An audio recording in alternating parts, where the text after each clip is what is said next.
Sometimes people ask, Linda, how did you become the kindness catalyst? To be able to answer that question, I want to share this story. It was April of 2006, and my phone rang. It was my dad. He said, Linda, I've just come from the doctor, and I've gotten terrible news.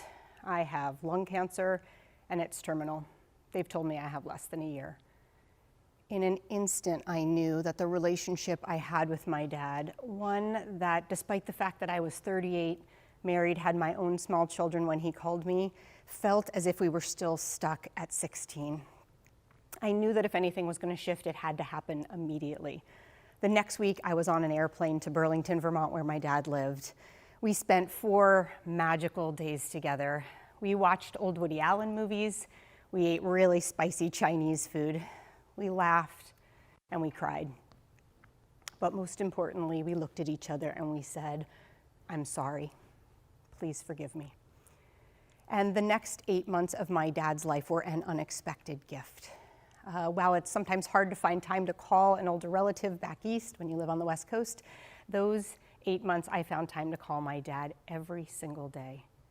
And I remember one of those calls. He said, Linda, why did we wait until I was dying to mend our relationship? I've never known the answer to that, but what I do know is when he passed away December 1st, 2006, we had found peace. In the weeks after my father's death, I grieved profoundly. I think I grieved not only for the beautiful 8 months we'd had together, but I also grieved for the 38 years that I felt we had really struggled. 5 weeks after my father's death, I woke up in the night with an epiphany.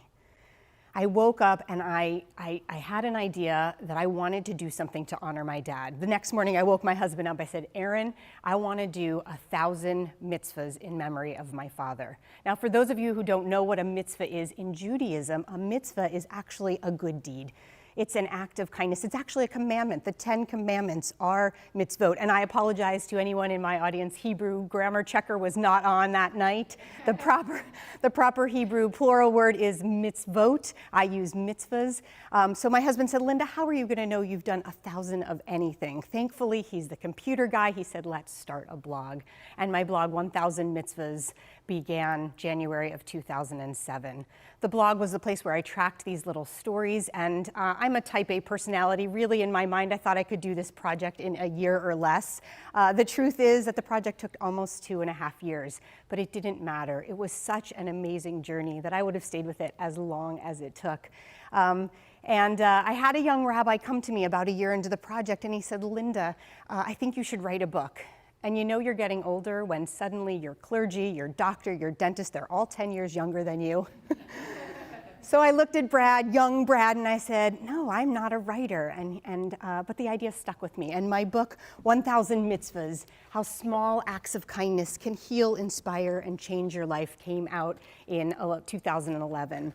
And I recorded a TED Talk that year, and I began speaking about this idea of kindness, how kindness changes us. It changes each of us. In fact, I learned some amazing research when I was writing my book. I learned this research about happiness.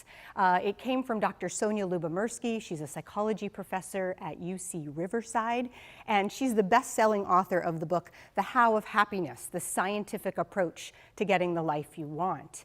And in her research, she determined that our internal happiness comes from 3 places.